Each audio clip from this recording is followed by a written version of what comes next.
on Foxy, it's your birthday. Not for real, just for play. This is Chris Summer, and Moana Nui will be right back.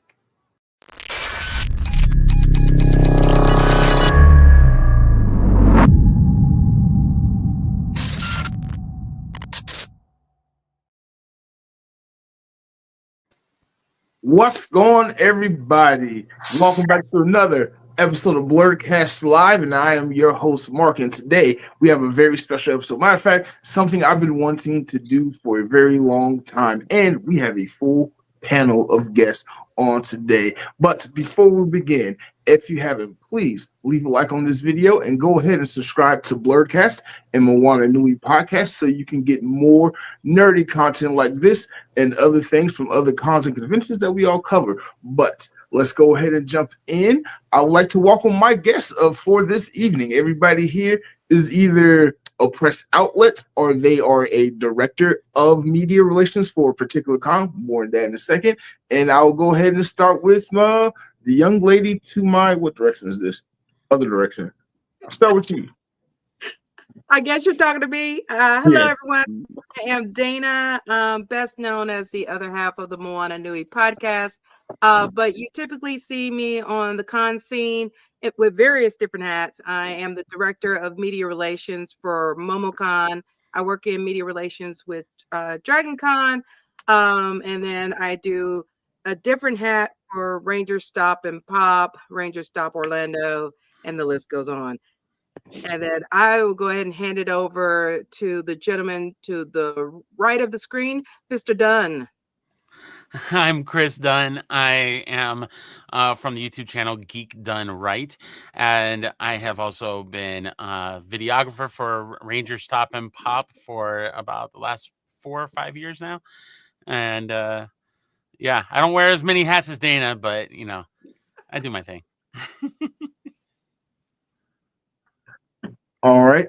Let's go to the next row. Let's start with Ty. Go ahead and introduce yourself. Mike? Okay, there we go. Hi, I'm Ty. I also go by Blaque N Culture on the internet. I do a lot of things, but in the press world, I run the very small press outlet, B&K on Tour. And I also work with another press outlet, Off Black Magazine. Doing it for a while, and I'm very pleased to be with some of these esteemed folks around me. Awesome. Go ahead, Chris. I'm Chris Carthern, CEO of Cutting Edge Animation. I've been operating Shots by Shinobi media site since 2017, and occasionally I am a host for Cosplay Alliance. Perfect. Tillman. Hey, I'm Tillman Smoot, the interview manager at DragonCon in Atlanta. I used to own and operate Target Audience magazine before that. And now I focus solely on the other side of things. So that's pretty much my job. Okay. Miss Joy. Good evening, everybody. My name is Joy Stevens. I am a member of the Moana Nui Podcast. You can find me on Vistery. Sometimes I pop up just to aggravate people on the Moana Nui Sports Show, as well as the monthly Moana Nui After Dark, What You Watching. This is my first year being a part of the press corps for DragonCon. And by day, I'm also a public speaker, master facilitator for corporate spaces. And I am currently working on a TED Talk that hopefully I will get approved for sometime in 2026. Awesome. I hope you get approved for that. Furious, go ahead and introduce yourself. My name is Furious. I am also a member of the Moana Nui Podcast Network. I co-host the sports show. I am on the What You Watching show. And I have been pressed for DragonCon for 2 years now. And I kind of just go wherever if Dana says, hey, I need you here, that's just kind of where I go. That's pretty much it. My day job, since we're talking about day jobs, is I work in IT as a solutions architect, and that's it. I'm just a nerd and geek of all trades. Perfect. I got so many funny stories to tell during this show. And again, I am Mark. I am the host of Blerdkast, the show you're currently watching, and owner of Blerdography, a small press outlet YouTube channel where I go out and explore the Black culture of nerdiness and different conventions and things like that, including cosplay, celebrity interviews, guest interviews, and so many other things to come. This has been an episode or a topic that's so close to my heart because covering cons as press has been something that shaped my channel since I've been doing it, and the opportunities and experiences that I have gained, the knowledge that I have gained since then has been incomparable to anything else that I've done. And I just wanted to get together an elite force of panelists and talk about how to do press, what it is that we do as press outlets, and some of the do's and don'ts, and just how to get started for anyone who might be interested. So I want to start off the discussion topic with, what is press? What is it that we do? Why do cons reach out to us, or why do we apply to cons and want to cover these events as press? I want to start with one of the press outlets. So let's go, Ty. Let's start with you. So press for me is kind of, at least my approach to press is, I approach the conventions from kind of giving you a bird's eye view, but also a holistic approach to what you can expect as an attendee. A lot of times press outlets, when we're talking about very, very large press outlets here, like comic book or, like those kinds of folks, they come for it for like the hits and, the views, kind of like what's happening, what are all the big people saying out there. And that's a very important part of the job as well. You want to cover what's coming out. That's a part of the job. But how I approach things is I really want to get down on the ground and kind of show people what it's like to be there. A lot of the times people, when they're coming in contact with my content, it's the first time they've ever heard about the nerd sphere at all, or they have a very generic understanding of what it is to be in a part of nerd and otaku culture. So my goal is always to approach a convention. Either A, I'm introducing you what it's like on the ground, what kind of experience you can expect to have, showcase all the genuine like critiques I have for cons because I want them to improve and get better.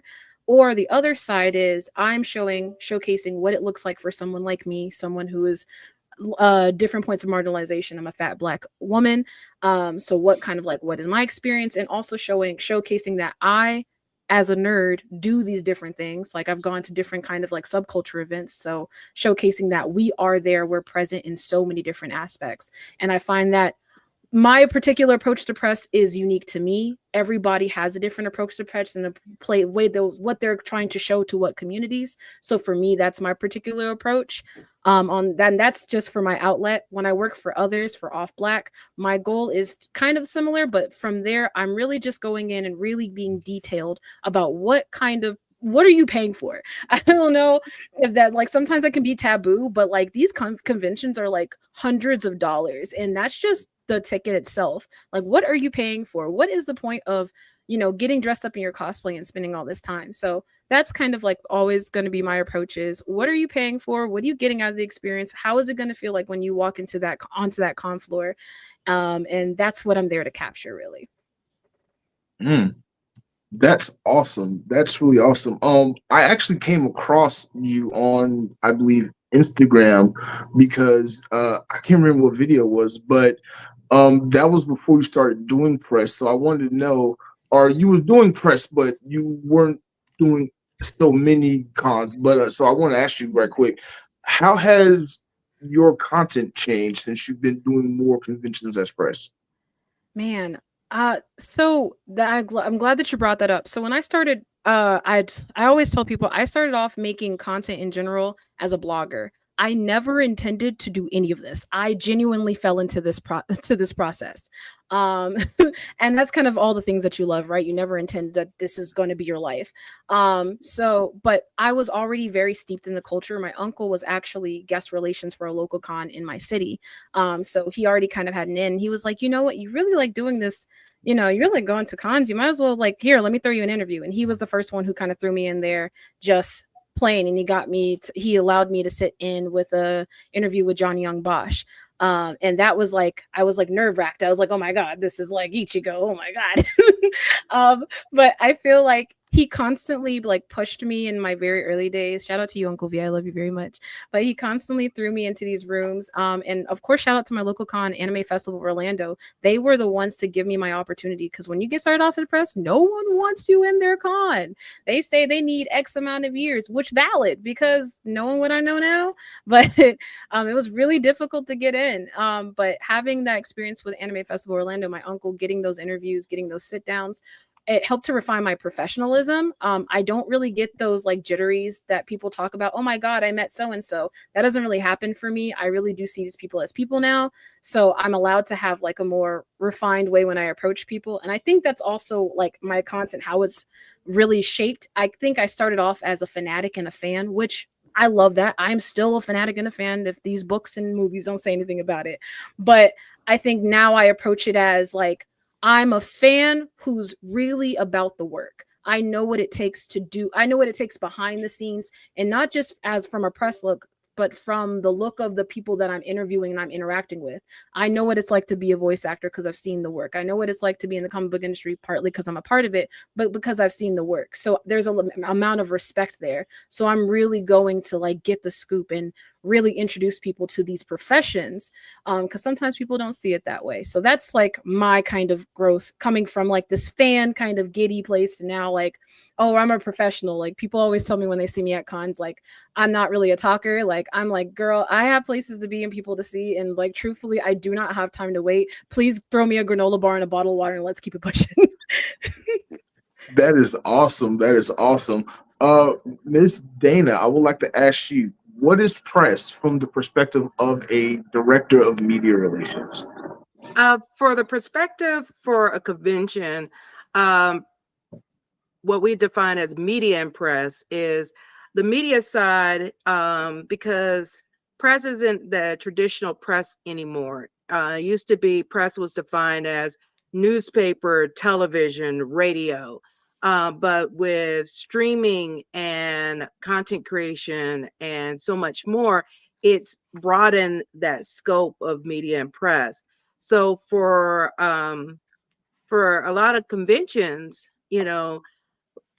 they're competing against other conventions, but at the same time, even as big as conventions as MomoCon and DragonCon, I still hear about people like, oh, I've never heard of them, but they're nerds. But it takes, because of a lot of content creators, streamers, podcasters that are getting a lot of the,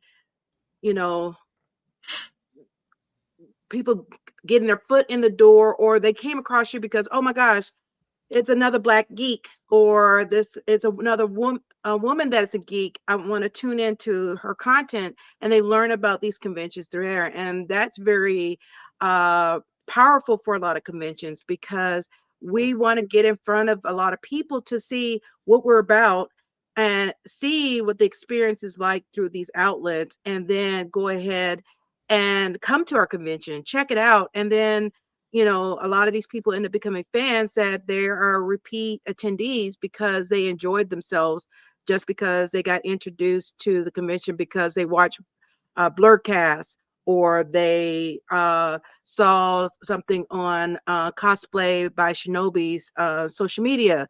It's one of those that just takes somebody coming across you on their For You page, or just already following you, to get introduced to these conventions. And that is more powerful than purchasing ads in a lot of newspapers and things like that. Okay. Anything you like to add, Tillman? Sorry about that. I kind of have an interesting perspective on things because of how I started and where I ended up at. When I was working when I owned Target Audience magazine, I had purchased it, and it was heavily involved in basically live event coverage, concert photography around Atlanta. It was very specific to that. and I wanted to kind of broaden that a little bit and bring in interviews as opposed to just photos. Sorry. So I began approaching different musicians that I would be covering and asking for interviews, and somehow or another, I ended up getting approval for a few of them. And once I tapped into that aspect, I became obsessed with it. I didn't care about covering the event anymore. I wanted to know more about the person that was putting on the event. And that led me to DragonCon. I ended up covering DragonCon, and my obsession with doing a good interview kind of ended up with me getting my current position, which is, it's funny, I no longer do interviews because I'm too busy supervising everybody else's.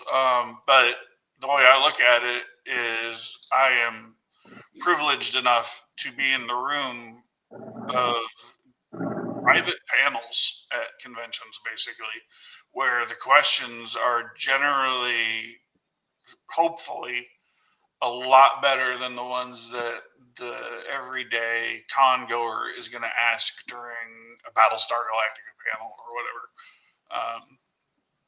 But usually, the questions are much more insightful, and it's an entertaining position. But for me, my position at the convention is very, I don't know how to put it. It's very specific. I focus, while media relations at DragonCon primarily is focused on making sure that we help the reporters and the media and the content creators get their content. My specific job is to facilitate the discussions between the guests and the media. So I always end up having to basically come down on the side of the guest. So it puts me in an interesting position. I mean, I see both sides of things, but in the end, I am always going to be siding with DragonCon and the guest over any kind of issues whatsoever. It's my job to make sure that everybody leaves my room happy. That includes the reporters. That includes the guests. That includes me. So yeah, and when I work at MomoCon with Dana, I also help out in the interviews there as well. But yeah, that's just kind of my primary focus.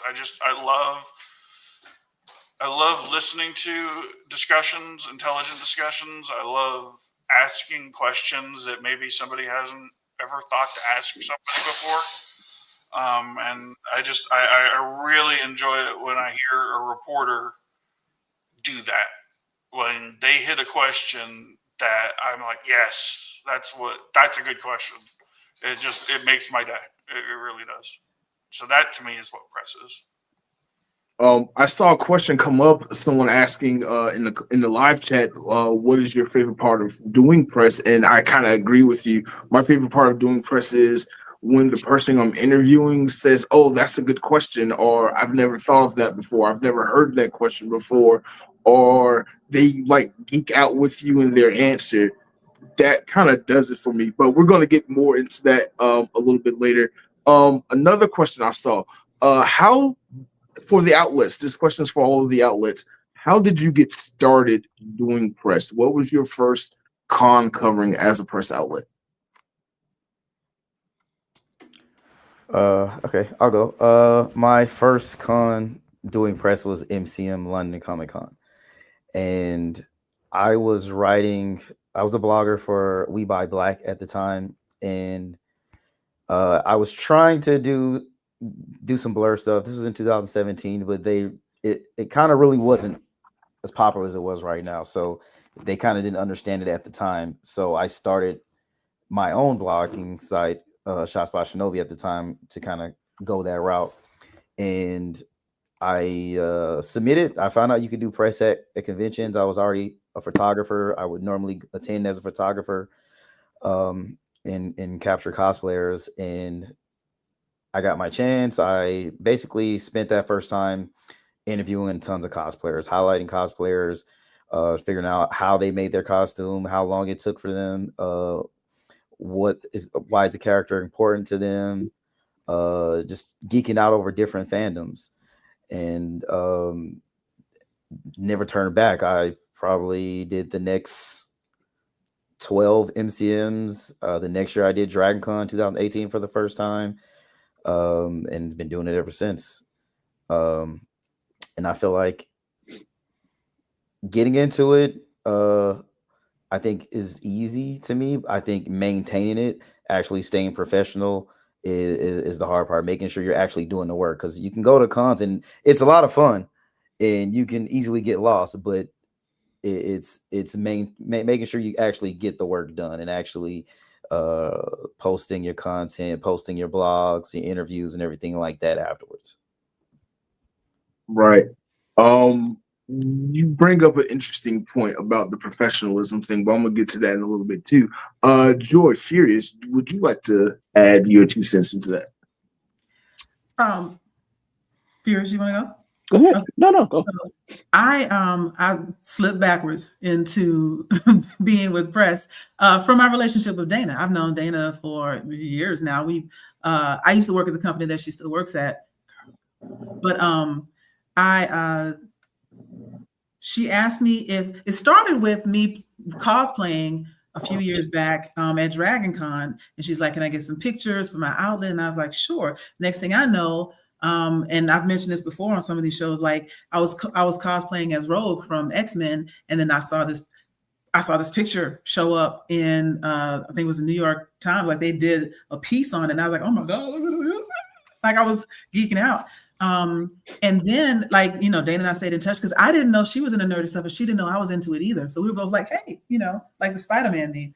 And she asked me if I would be interested in helping out with MomoCon as an interviewer. And I was like, "Yeah," because I like to ask questions. So I mentioned some of the stuff that I do by day, but I've also had several like talk show format podcasts, even in the early days of like iHeartRadio, et cetera, like 3 Degrees show with some folks I can't name now because they're famous, and Thoughts and Moments Radio, Steel Sharp and Steel political podcast. So I like asking questions, and I like people to go, to your point, "Oh, that's a good question." And so I got that experience this past year at MomoCon, being on press at DragonCon, and hopefully doing a little bit of stuff at AWA in December, and then I'm off and running. I'm just planning to ask questions for the rest of my life.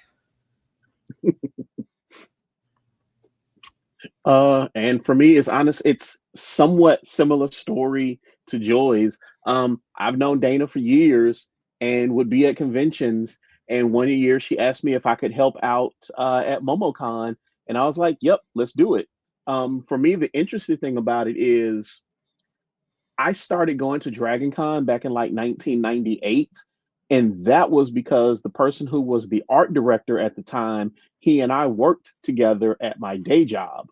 So had he not asked me to come help out at registration for DragonCon back in the late 90s, I don't know that I ever would have run into Dana currently to be doing press for to help with Moana Nui, because prior to DragonCon, I'd never been to a con, didn't really have any interest in going. And somebody just said, "Hey, can you come help us at registration?"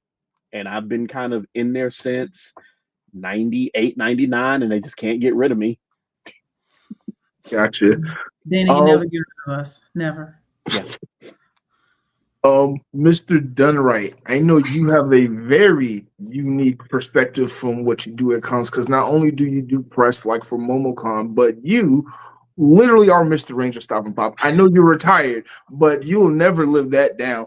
You were the videographer for Ranger Stop and Pop Atlanta for several years, and that's where I met you. And oh my God, one of the best relationships I ever had in the last couple of years. The person I've met, seeing you work that convention, literally you're everywhere at once, and like also like nowhere like to be found when people are looking for you. But like your work is amazing. Your edits, how you shoot, how you approach a convention, it's inspiring. So I kind of want to know, just me personally, what is your personal experience like being the guy for the con versus being just a press outlet like when you're at MomoCon? Yeah, so it's actually interesting having those two perspectives, because like I actually started off as press for Ranger Stop and Pop. That's kind of how I got into it, and then like I just felt so much gratitude for having that shot, that opportunity, and it was such a unique opportunity that I just created a thank you video that was actually used as promotion for the next year of the convention. This was back in 2021, and then I was asked to be videographer, and there was originally like a few videographers, but then turned out that I became the one. Um, the One of the things that I think is interesting is that working with different staff members and things like that, I've kind of learned a little bit more of the inner workings of a con, and things that can tend to annoy staff members and volunteers quite a bit. Um, and a few more like do's and don'ts that may not necessarily be written, things written and unwritten. But it was being videographer for Ranger Stop and Pop that I met Dana, and I got to experience the wonder of Dana. And I had mentioned that I had mentioned to her that my family was actually planning on starting to go to MomoCon, and she was like, "Oh, well, you need to apply for press." And so I did, and continued on doing that there. So like for a while I was having a little bit of duality there, even expanding press for MomoCon to even my wife and son, who have started their own YouTube channel, and they had the opportunity to be press this year for the first time, which was really, really cool and really fun to do. But yeah, the work is definitely different. I feel like for me personally, press is a little more relaxed than being videographer for the con, because of the fact that you're having to be everywhere and to capture everything. I mean, when your directive is, when you ask, "Oh, what's the most important thing to get?" and then the feedback is everything. You really do have to be everywhere at all times, and you kind of get frustrated when you miss these like really cool moments because of everywhere that you have to be. Whereas with press, I can pick and choose and do things according to like what's really interesting to me, or what I think some of my subscribers may want to see, or things like that. It's a lot more like laid back and chill approach. Now, I've seen you in action, and it's a marvel. Like, you make one man shooting look like an art form. So I commend you for the work that you've done and everything that you've been able to do. We're going to get into some more of the specifics of like the things that you've done in a little bit. But before we move on to the next topic, I do want to share my little story, how I got into press. I'm not going to name drop anybody, but I went to a convention, Winterfest, presented to you by MomoCon, and I happened to just shoot a little vlog of the Black perspective of going to a convention in Atlanta, focused on Black cosplayers, the Black attendees, and just the overall Black experience. And someone from some convention saw it and reached out to someone else who got in touch with me and was like, "Hey, you should really apply for MomoCon." And, at the time, I think I had like maybe 100, 200 subscribers, no view count to really speak of. And I was like, I'll never get approved for MomoCon because my numbers aren't there. I don't have a following. But the person was very persistent. It's like, "Hey, you should apply for MomoCon. Press applications are open. You should apply for MomoCon today." And I'm like, I don't know. I'm not going to do it. Weeks went by. Every time me and this person talked, they were being persistent. So finally I did it, and I was approved. And my first interview was Phil Lamar. So I've not looked back ever since. Every con I go to now, I try to cover it as press. The like some of you said, like you learn a lot about the inner workings of how cons work and how to conduct yourself professionally within the nerd space. Which, trust me, I learned from experience. That is very hard. Like, how do you not geek out with the Power Rangers? They're the Power Rangers, and that's your favorite thing. How do you not like sit there and geek out with them? You gotta either find a way or just be professional. But let's move on to the next topic, and I'm sure this is something that everybody's watching wants to get into: how to really do press, how to get started in doing press. We all talked about how we did it. Now let's talk about how to actually do it. If you are a small outlet, if you are someone who has only but a few hundred followers or subscribers, or you're a big outlet and this is something you want to get into, let's talk about the bells and whistles of what it takes to really do what it is that we do. And I would like to start with our directors, our con directors. And the first question I would like to ask you guys is, I know you have to vet the outlets that apply for convention, that apply for MomoCon and DragonCon respectively. What is it that you look for when vetting outlets? Well, for me, for MomoCon, we're a family-centered convention. So we're making sure like the content is appropriate for any ages, or you have you have something on your content saying, hey, this is for 16 plus, that, that way it can distinguish your content. But the biggest part is making sure you're consistent. That is a huge thing for me, is if you're only posting something once every 6 months, you're probably not going to be a good fit for us. Also, is your content centered in the stuff that our convention is about? Animation, anime, comics, gaming. Are you covering any of those things? Cosplay. If you're not, then we need to see that in order for us to even give you consideration. Because for me, I don't look at numbers. I look at consistency in your content. Now, there are other conventions that do look at numbers, and that is a deciding factor for them. But that is not all conventions. And so I don't want people to be discouraged thinking all conventions are like that. And Tillman, I'll let you give you your feedback.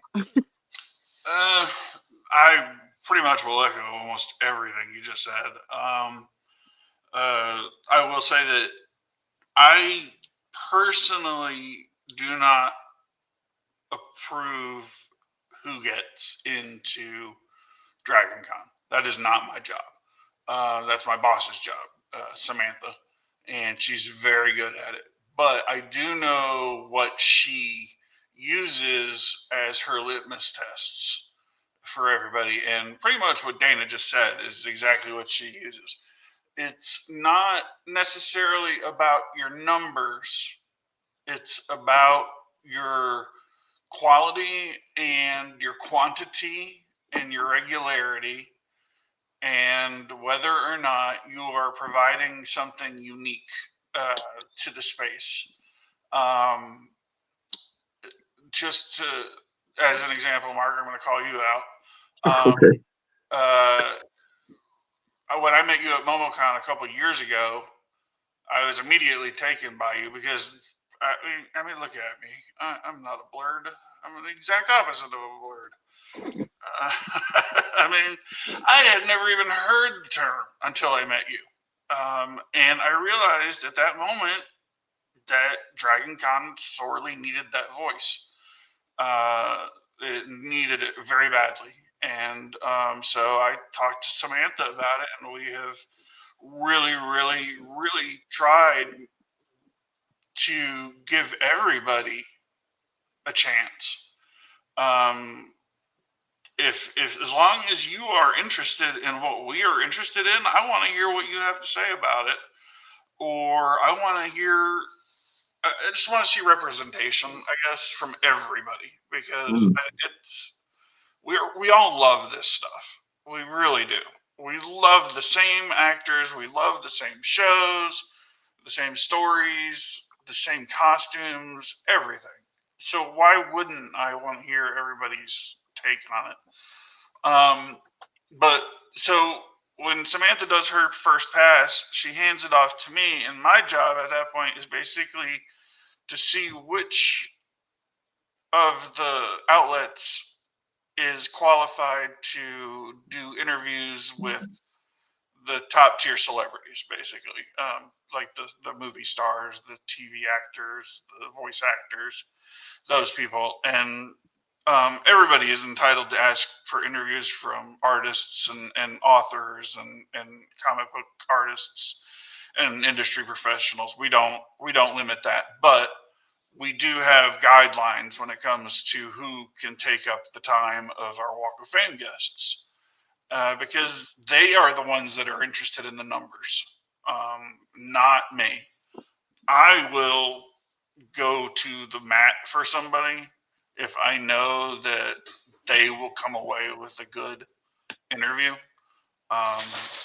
So for me, when I get the list of people that she's approved, I then basically do a deep dive into their website. And the very first two things I search for are the word interview and the word DragonCon. So I want to see if they've covered DragonCon in the past, and I want to see if they've actually done interviews. If their site is solely focused on cosplay photography or content creation around costumes or things like that, well, they're not really interested in doing interviews. So I'm not really. I mean, I'm going to give them a pass. They're still, of course, invited to apply for interviews for cosplayers and whatnot. And you would be surprised how few of the people that I approve actually do apply for interviews. I think that a lot of people don't think they'd get approved. But for me, it's just, you have to have regularity, I think, is the thing. For me, I can't just go to your website and see that your last post was in February of 2023 and approve you for DragonCon, because you're obviously not serious about it. So that I take my position and what I do in the room that I represent very, very professionally. As a few of you probably already know, I'm very, very, very much, I want to be a professional outlet kind of thing. When people come in, they see me in a suit. I don't cosplay while I'm working. And you'll see me at my table, but I'm always listening. I listen to every word that goes on in that room. So I'm always attentive, and I'm always making notes on my computer about who's doing what and whether or not they did something great. I try not to record the terrible things, but unless it's really bad. But so yeah, it's just for DragonCon, because we are of a very big scale. MomoCon is huge, as near DragonCon numbers, but DragonCon is DragonCon, and that's a very big mechanism, and I take my piece of it very seriously.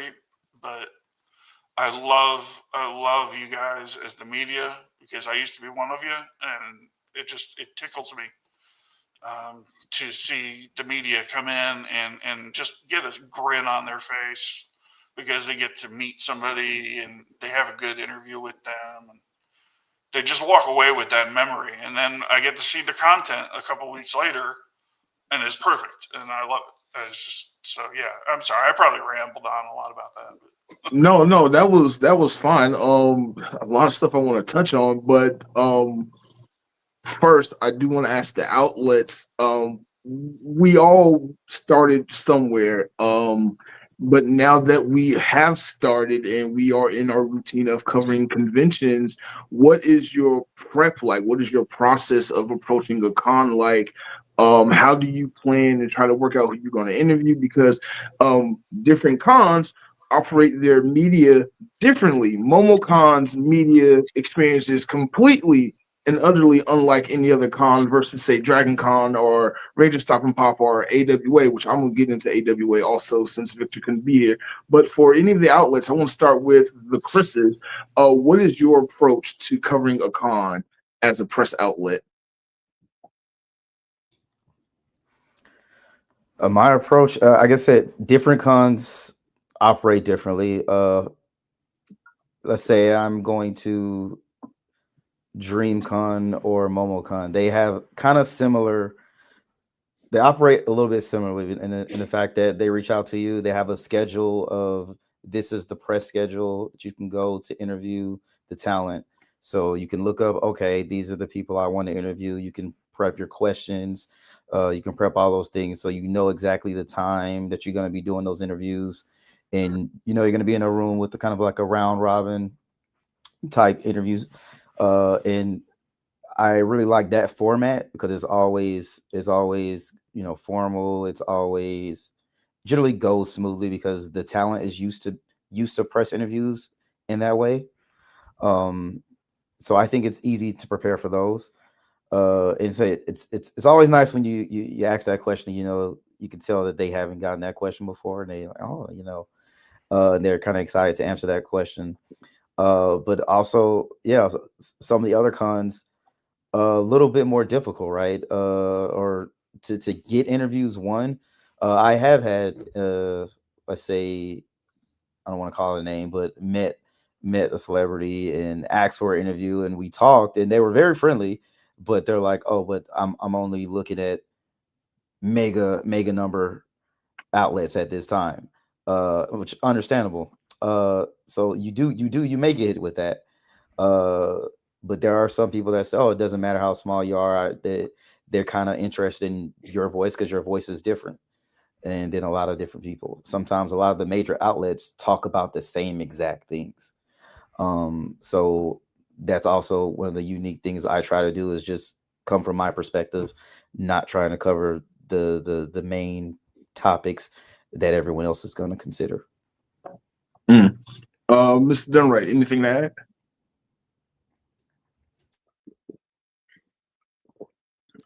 Chris? Yeah. Okay. Sorry, I was trying to unmute myself.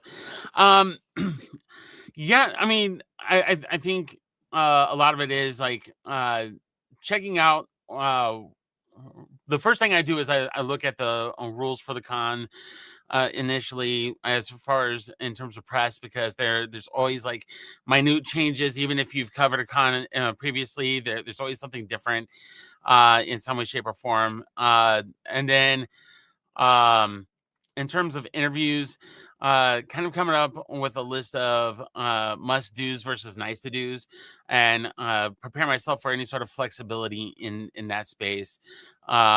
Prepare as if I'm going to be able to get those interviews in, but also pivot and have the flexibility. Typically, when I'm covering a con, though, like I kind of want to cover what it's like to be there. So like if you've never been to the con before, you kind of get a little bit of a taste of that from my perspective. And so I'm kind of looking at like what's different this year, what's new, what's interesting to me. And then as it gets closer to the con, I can kind of get that feel so that when I get there, I know pretty well where I want to go, and I can talk to those people about like when's a good time to come back and talk to them about whatever they're about. Perfect. For Moana Nui, for Joy, Dana, and Furious, I have a question for you because I've seen you guys work. When y'all prep for a con, because y'all are more of a team base and y'all divide and conquer, do all y'all get together and figure out who y'all want to interview and come up with questions, or is it just like Dana kind of doing that and then she's assigning y'all what to go do? Like how do y'all operate? Well, I usually, as Joy and Furious will probably echo, is I have a group chat for my correspondence, and once I get an approval for a convention, I'm like, all right, who's going? Get who's going, and then of course all right, for example, for DragonCon, I'm like, okay, for DragonCon, we need to send our top 10 big guests for this application. Who are your options? And everybody will send theirs, and I will pick their top from their top 3 or top 2, depending on how many are trying submitting stuff. And that way we can make sure someone from everybody's list is submitted. And then once we know who's approved, and I'm like, all right, who's covering this interview? And then we got to go from there. But I try to make sure I don't want to be the one that is just like telling them what to do. I want them to also have their voice of what they're interested in covering. But I will let them know like my like to haves, like, okay, I'd like to get some interviews from cosplayers on the floor or things like that. And then someone can volunteer if they want to do that. Okay. Just to add on to what Dana was saying is like, yes, the group, the correspondence group chat was on fire for DragonCon. Like, oh, please, if you can get me this, I would love you forever. I'll wash your car. Like, whatever we needed to do. I wasn't even in that group chat, but I was aware of the group chat. I was big of the stuff. But in addition to that, so yeah, once Dana had outlined, okay, these are the folks covering these people, then it was on us from a professionalism standpoint, know who you're interviewing, know what they're working on, know what they got coming up, know what things that they don't want to talk about and respect that. And then also recognize, what sort, because me, like I said, I like the talk show type of vibe. So I'm asking human questions, like about, mental health, wellness. How do you balance this? What made you not give up? Like those sort of things. Because I also think, aside from what's the new hot, movie or song or whatever you're working on, is like, how did you persevere? So I like asking those kind of questions. And I said, like everybody else said, I love it when I see somebody go, "Ooh, I like that," and then they answer. It makes me happy to know that they had, because they do this all the time, and that they have someone that asked them something interesting. So yeah, but we do a lot of research and preparation. Then we talk to each other because sometimes we have ideas for better questions based off what we've said to each other too. So I'm so happy you said that because I've got specifically with you, I got to work with you at DragonCon in a couple of interviews, and having your gift of the Queen's English and my just being excited and in the moment, like collab and like work together was like so amazing. And I think we came up with some really fun, interesting content there. And then I got to work with Furious and James at like MomoCon before. They've been in the audience while we're doing our round robin interviews, and like, oh my God, James, I know you're watching. You get intense when you ask some of your questions, depending on who some of the guests are. Fears, you do too. But I love seeing you guys work. It's just like seeing that passion once you can kind of let loose and be a little unprofessional, be more nerdy with the interviewee, and everyone's having fun. I think those make for really great interviews. I didn't want to leave out Ty. Ty, do you have anything to add about getting started as a press outlet? I actually have so much to say. Go for it. I want to start off by saying I mostly work alone. I do have a small team that comes with me to cons. I love them, but I mostly work alone. And I want to be honest and say that when I was first started doing conventions, hell, even now, I get really overwhelmed at cons. Like it is unbelievably overwhelmed.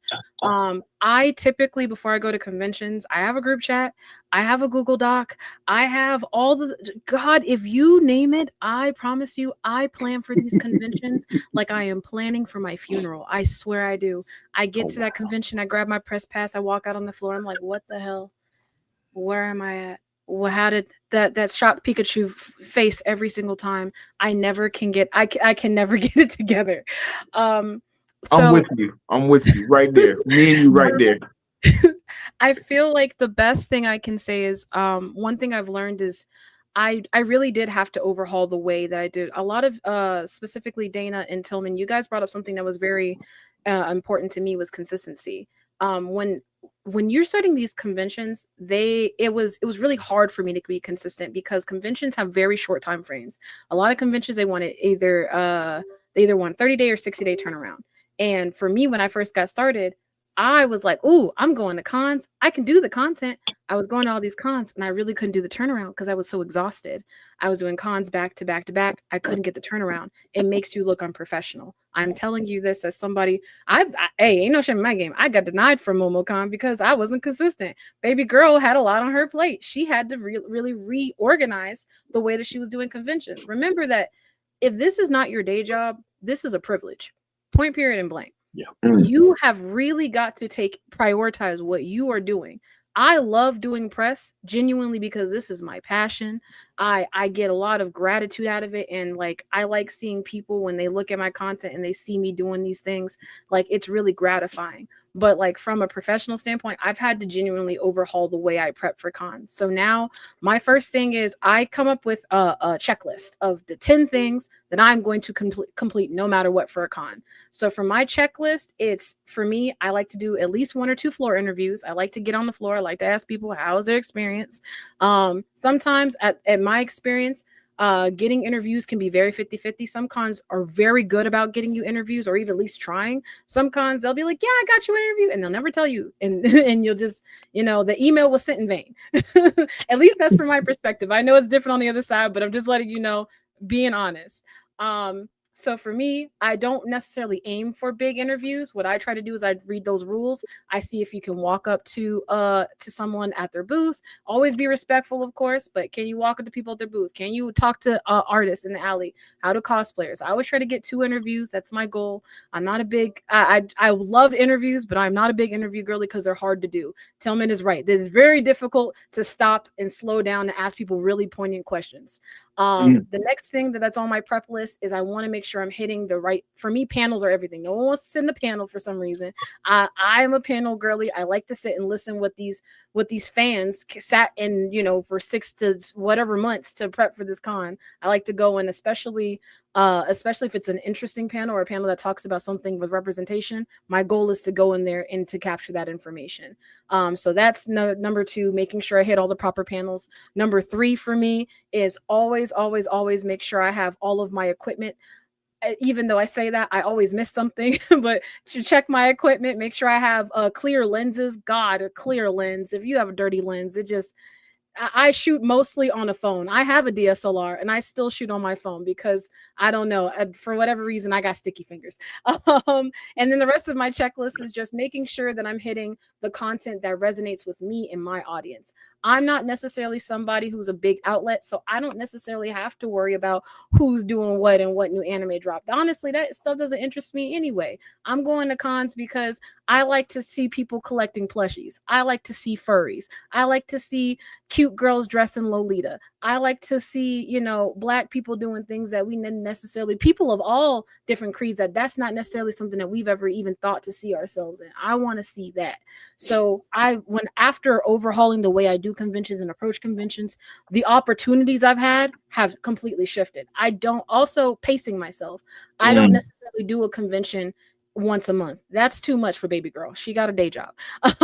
I try to do conventions maybe once every couple of months. I try to do a convention a quarter at least, maybe even. And also I've started adding in smaller events. My local events be popping. I have night markets, maid cafes, other events in my local area that need coverage. I have gaming stores that need coverage. That's also press as well. That's a part of what I feel is my job too. I need to be covering what's in my local community, not just like my big conventions. So I would say the biggest thing for each press outlet when you're first getting started is prioritize what genuinely is important to you. If you want to be someone who goes to DragonCon and MomoCon, I just went to Anime NYC, New York Comic Con, Level Up, that's fine. You can do those things. I want you to do those things. When I went, I had a ball. So I want you to do those things. But also, I would encourage you to genuinely, I don't know, there's something so important about doing a small convention, about a small event. I just did a pop-up for Decora. Anyone know about Decora fashion? Probably a lot of people didn't, but I got to learn that day. I went and I covered my local event, and that video, the connection it made with my audience was something unprecedented for me. So I feel like that's the most important thing, is really prioritizing what's important for you to capture and pace yourself, because what's the point of signing up conventions if you can't write an article and do your footage for it anyway? And, that's what, honestly, that's a whole different conversation. But that's why a lot of conventions are being so strict these days, is because so many people get their badges and they don't do the work. And they don't get denied. And it makes it really hard for small outlets like me that don't have big numbers to get in. So if you're going to do the conventions, especially big ones, do the work, pace yourself, and, be consistent in other ways, like doing smaller conventions or just reporting on conventions from different aspects. And that's all I could think of right now. No, go ahead. I'd like to reiterate something that I heard Chris Dunn and Ty talk about, and that is reading the rules. I don't think it overstated how important it is to read the rules of the particular con that you're going to, because you mess up and get to follow those rules, it will fish hook you right up out of there. And next thing you know, you're not blacklisted, but you are starred as broke the rules last time. And it's going to be that much harder for you. And you don't want to make a, burgeoning career-ending error just because you didn't read. So pay attention to what's being told about how to conduct yourself. Yeah, and I'll tell you from the experience of my side of things, yes, read the rules. And when you are picking up your badge, you acknowledge those rules and you obey those rules. We have had to kick out a major media organization, like Major Network, for doing an interview on the Walk of Fame at DragonCon, which is forbidden. Nobody is allowed to do that. And they've been blacklisted from the convention for forever. So, yeah, read the rules. Yeah. And MomoCon, we've had very popular content creators and outlets that have violated not only the rules of the con, but also the venue, which is part of our rules. But for most conventions, is outlining any restrictions or things that the venues tell us that we need to stay within. And they've been what we like to call first gray listed. We warned you, we talked to you. If you do it again, you're done. And then we have the blacklist. So definitely read the rules. And then also don't think just because you don't see us directors that you can get away with it, because somebody on social media is going to send it to us and tell on you, because that's how we found out about all those that got gray and blacklisted for MomoCon. Is we got bombarded in social media. It's like, hey, check this person out. Look what they did. We have eyes everywhere. Yeah. All during the convention. You would not believe how in tune I am, and I never leave my room.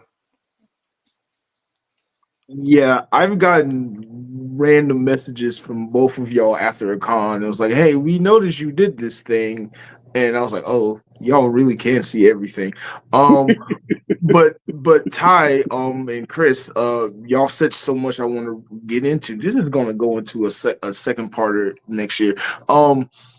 I want to get into the do's and don'ts of being a press outlet, because that is so important. Like con after con, year after year, I see new outlets. I see old outlets who should know better make the same mistakes. And then I see people who start out small and then grow really big because they follow the rules and do all the right things. So I do want to talk more about what are some of the do's and don'ts of being a press outlet. And one thing I want to start off with is a don't, because I see this all the time.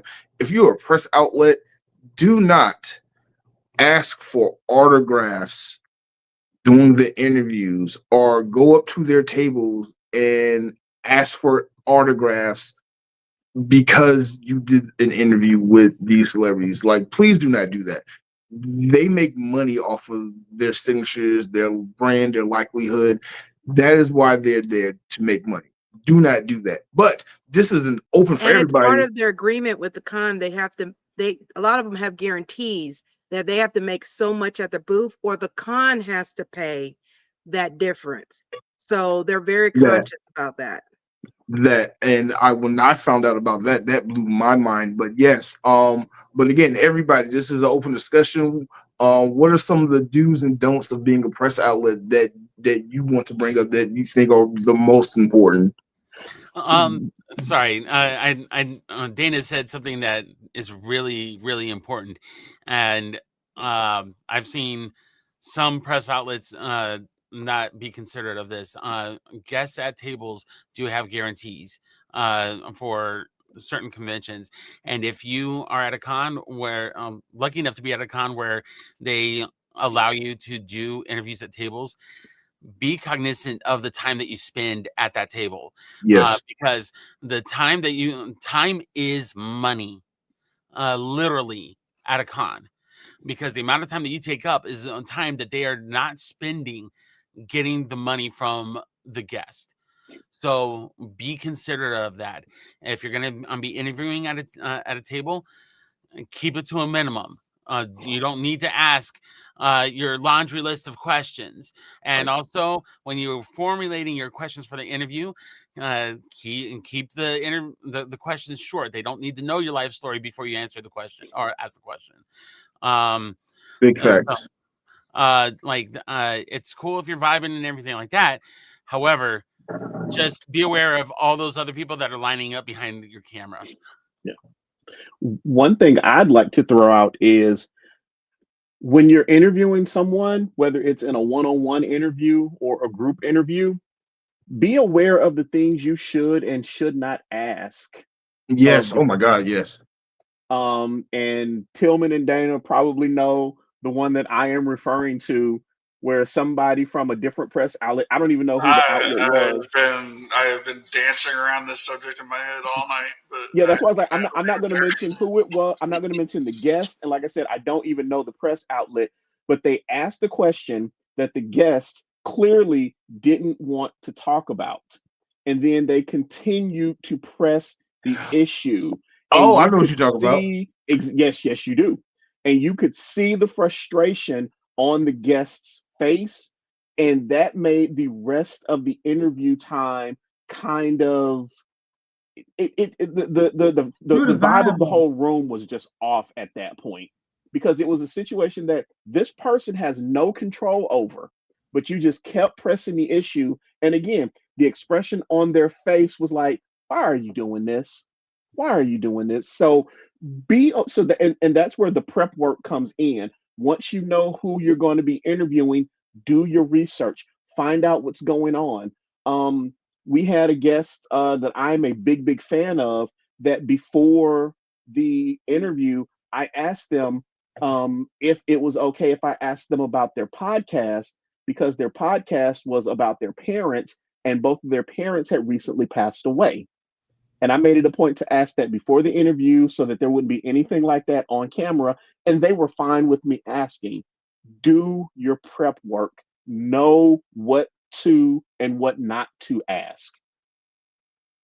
And just around like the kind of questions that you ask. I'm going to make it hypothetical. This didn't happen this way, but it's indicative of the kind of thing that makes everybody go, really, bruh?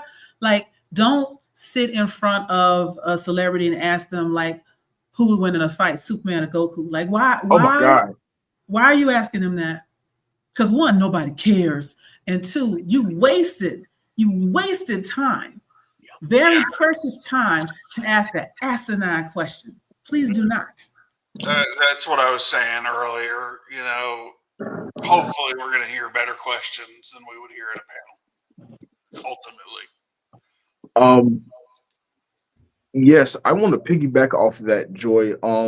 Well, the whole thing about asking questions. I've seen people ask, I call it the fan questions, and Ranger Stop and Pop really honed this in with me and helped me understand the differences between what they hear at the tables from the attendees and the regular fans and what they expect to hear from us. Don't ask Power Rangers about Power Rangers if you're a press outlet. I learned that the hard way. Or if you do, make it in a way to where it's something they have never heard or thought of before. Another thing, if you're interviewing an actor or an actress, they are not that character that they portrayed on screen. You can't ask them what would this character do in this situation. That was just their job. And a lot of people don't seem to understand that disconnect, that they were the character, but they're the actor. They were the job. They didn't write the character unless they did, but that's a different story. They just acted it. They just did their job. And again, like, I cannot preface this enough. Research will always be your friend. The more you research, the better.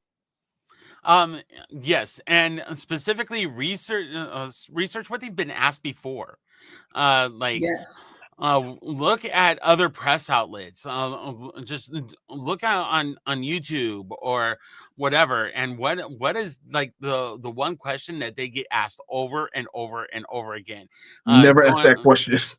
Like honestly, please stop asking Power Rangers if they've watched the other seasons. Please stop asking them if they've watched the Super Sentai. They have not.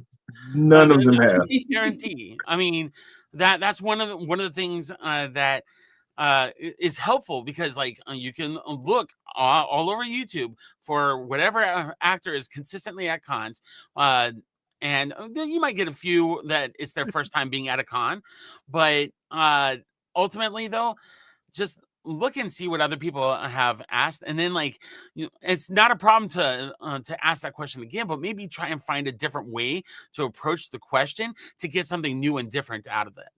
Yeah, because Mark would know offhand, and Tillman was there too.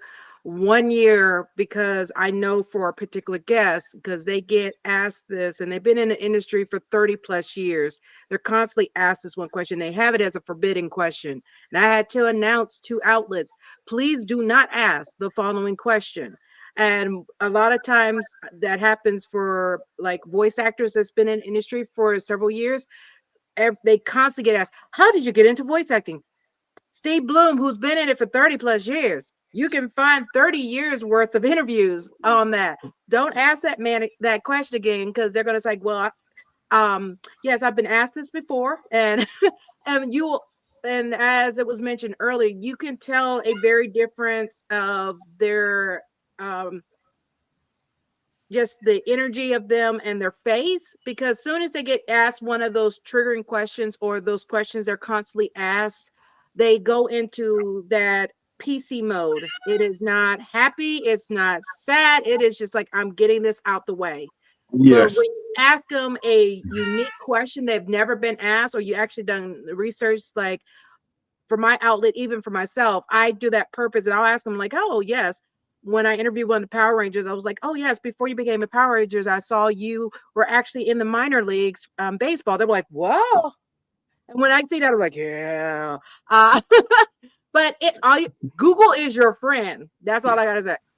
I would say, do not ask them to do any voices or any character things. They literally got paid to do that. Yes. Oh my God. Yes. Big facts on that one. And they get asked in panels all the time about that too. Yes. I would say, for me personally, the one piece of advice I would give to anybody looking to do any interviews with anybody is to start watching the television or the YouTube show Hot Ones, because Sean Evans is the single best interviewer I have ever seen. He asks questions that it's like every single question he asks, the guest is just flabbergasted that he's asked that question. So if you can do that kind of research on your subject and come up with a question like he can, then you're golden. I mean, Sean Evans is literally, I think, one of the best interviewers there is in the business right now. I want to add to that a little bit.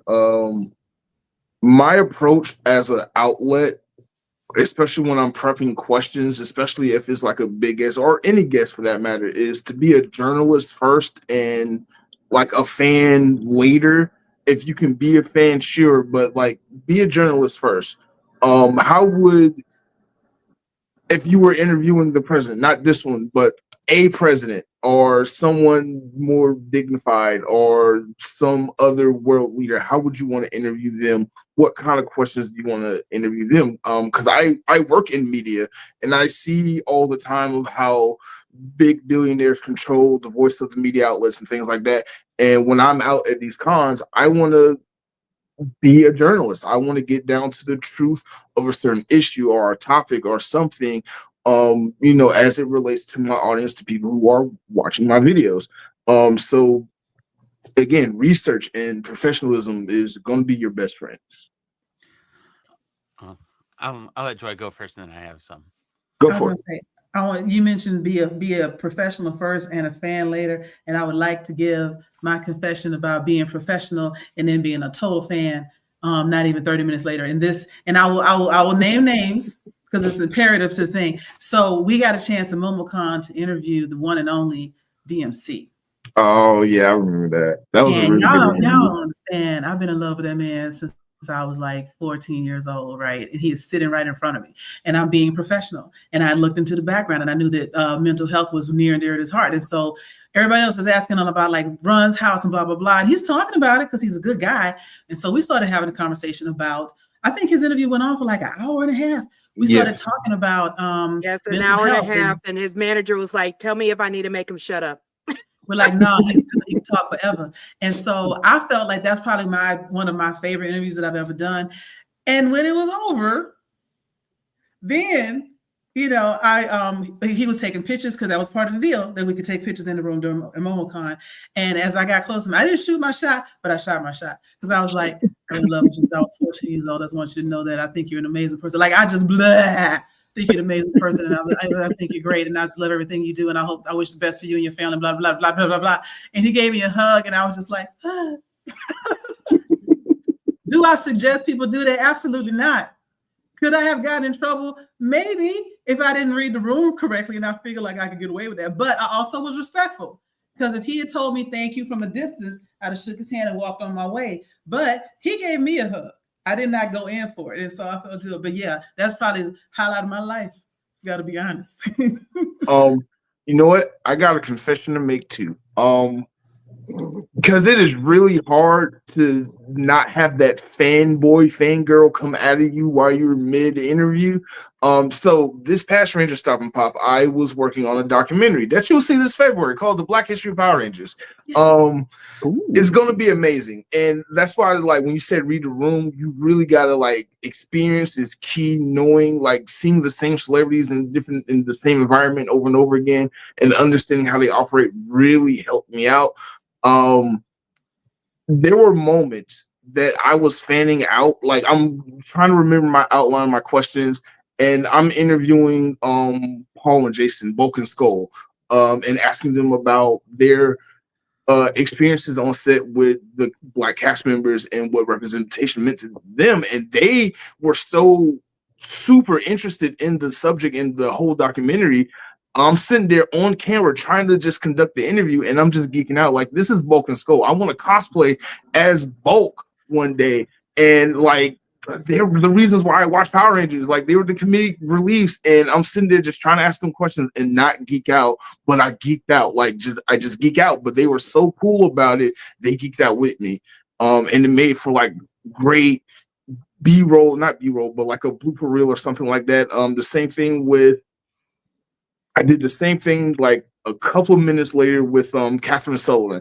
I was interviewing her, and mid-sentence, I forgot everything I was sitting there trying to do because I'm like, she's the pink Power Ranger, she the crane, and I was like, oh my God, forgive me, I'm so sorry, I'm blanking out.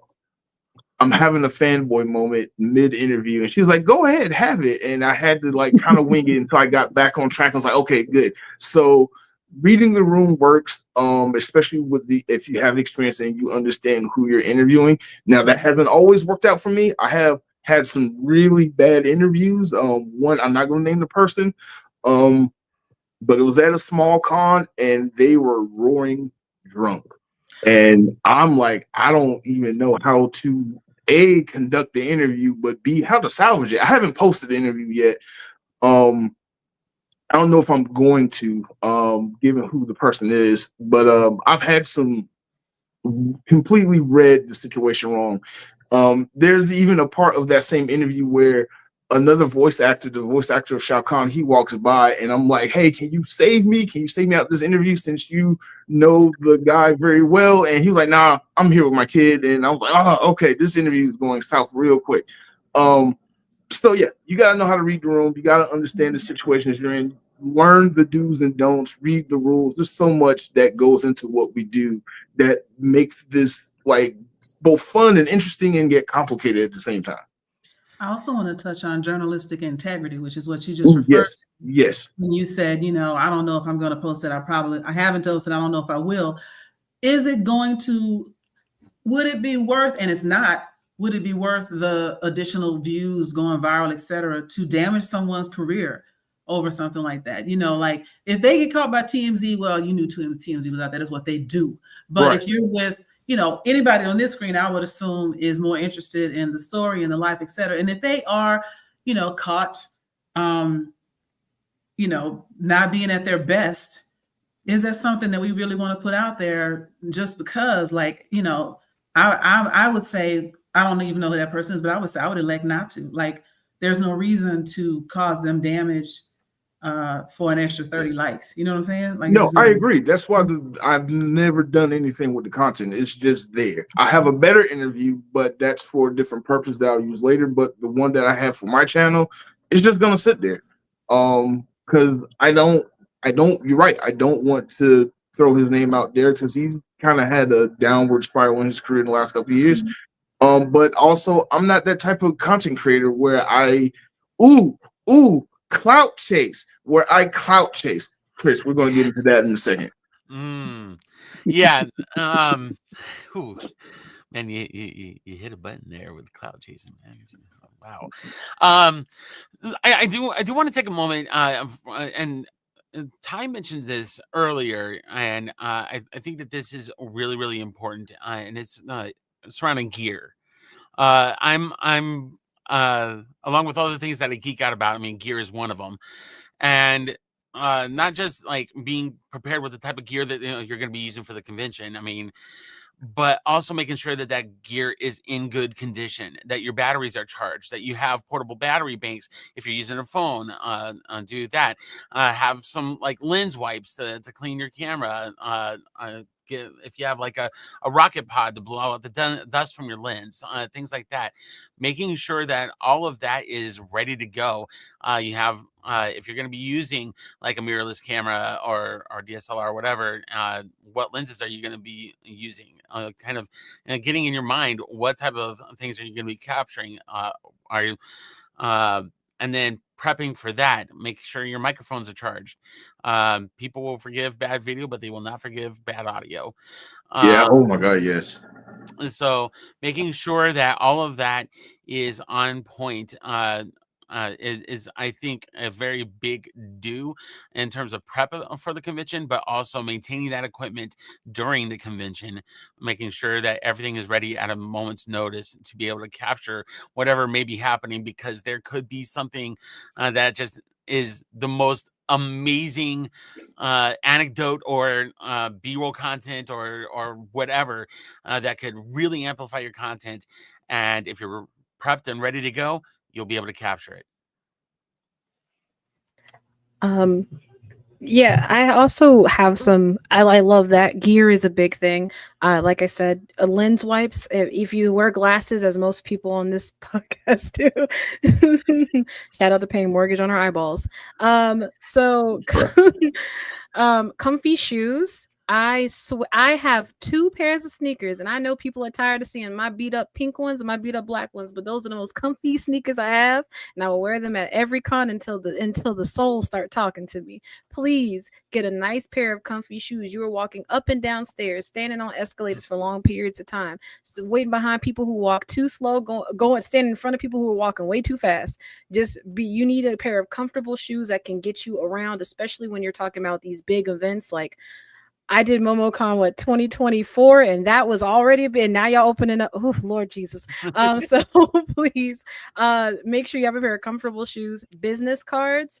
I think it's an important thing for networking as well as just for people to find their footage if you're capturing them or to find your content later. I'm a forgetful person, so I have switched to digital business cards and QR codes, but I still swear by, I hate to say it, you should at least have 1 or 2 physical ones, even if it has a QR code on it, just so you can give out just in case. Sometimes technology fails, especially at cons. Your phone can die.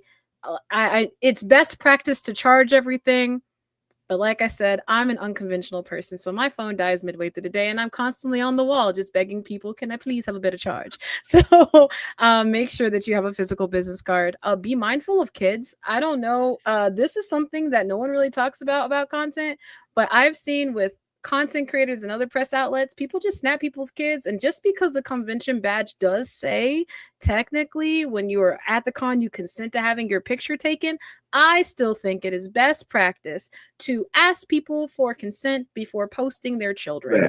Even if that person doesn't look like a child, you should also ask people if they look kind of young. If you got to think, you should probably just double check with them and make sure that they're of age. My content is technically family friendly, but sometimes, I steer clear of posting children without their parents' consent. I just think as a father, I thank you for that. I just try to be mindful because there are weirdos out there on the internet, and I just don't want to be one of them. And I'm going to speak on that. That signage at all convention is for convention photographers and videographers. You're given authorization, not press outlets. That is totally separate. And that's why we always encourage you to ask cosplayers, anybody, permission on capturing them, especially children. Yeah, thank you. Because I don't know, I've just seen some stuff online. I just really want to encourage you. Please ask people about their babies, that is their children. Take breaks. Like I said, I'm a notorious. I just kind of soak in the sunlight. I guess that'll feed me, but you should probably have something to put in your bag to eat and some water to drink. You can get really exhausted walking all day. Take things in stride. Conventions just kind of have like a lot of moving parts, and sometimes people will snap at you. I have been on the receiving end of a snap or two. It's no one's fault. Sometimes it is people's fault, but you should take it in stride. Never take that as a personal attack. And if it really is an issue, there are chains of command. I personally don't think you should go online and blast someone in a video, at least without emailing them first and letting them know that's coming. I think there's a level of professionalism that comes with at least reaching out to people and trying to resolve it behind closed doors or through email or text, whatever that case is. You are a press outlet. You're allowed to post whatever, but just as I'm not sure if it was Joy or Dana who had said it earlier. What do you gain from posting things online? By taking someone else down, what does that say about your integrity? I'm not saying it doesn't make you less integrity, of an integral person. I don't know what the word is, but you should probably try to reach out to people behind closed doors and see if you can get it resolved if there is an issue. I've just seen that happen as well. As a content creator, that's that side talking. The last 2 things: have a way to offload your content. Baby girl just lost all of her content from Anime NYC because she made a very rookie mistake of not being able to offload her content properly. So please. Oh, I'm so sad. I'm heartbroken. But have a way to offload your content, whether that be hard drives, whether that's just you uploading it to a cloud service. Have multiple ways to back up your content. So you have a hard drive, a cloud service, yada, yada, yada, whatever that. Have a way to offload all that content because you don't want to lose anything or corrupt anything. And lastly is create a guide to work by. Like I had mentioned earlier, I have a checklist, but having just some simple things that a process of working. Everyone talked very deeply about interviews, but like I said, that's not necessarily the crux of the work that I do. So for me, my guide looks a little bit different, but have one to work by so that you know that even if you go blank and starfish when you get to a con, you at least know where to return back home to so you can get back to work.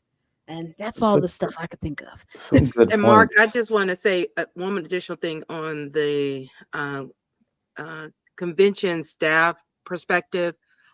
Respect is a huge thing for our volunteers, because majority of the conventions that are out here are run by volunteers. They're not getting paid. There are very few conventions that are corporate run or company run, that they do pay the quote unquote volunteers, but most of them, like MomoCon, DragonCon, AWA, and Ranger Stop, all these are people volunteering their time and giving to the convention because they're passionate and they enjoy the convention. Because that same respect is also giving, because for those who did MomoCon this year, I had to send out an email to our outlets because I got a lot of feedback that were some outlets that were being very rude to the volunteers, expecting them to treat them on the same level as our guests. And you are a outlet. You got a free badge. That is it. There is no reason to treat any of our volunteer or staff like we owe you. Other part is also being respectful to the guests, because yes, the guests are there. They're being paid by the convention based on their contract, but they are also still people. Don't expect because you are an outlet that you are privileged to having to have the opportunity to interview them or be to engage them. They have the right to say no, and no is a complete answer. And be respectful, because one thing, on this perspective as an outlet, Joy and Furious will know, and Tillman has seen it too, and so has Mark, is when we do an interview with any of the big guests, because they took time to interview with us, I always give a token of appreciation to them, because one, that helps them remember our outlet. They have something that when they look at it, they're like, I remember that outlet. I love this item. And I make sure it's stuff that they could use. I call it, con survival kit. But it is something that is just saying, hey, you didn't have to do this interview with us, but because you did, and this took time away from your table that you could have made money, I want to give you something, just to say thank you for your time. And you can see the appreciation on their faces too. Mm-hmm. Tillman had one guest that approached him about that. What you said, Tillman? I said those bags were highly coveted this year. Specifically, remember a Muppets guest wanting theirs. And, I remember one of our guests' wives making off with his.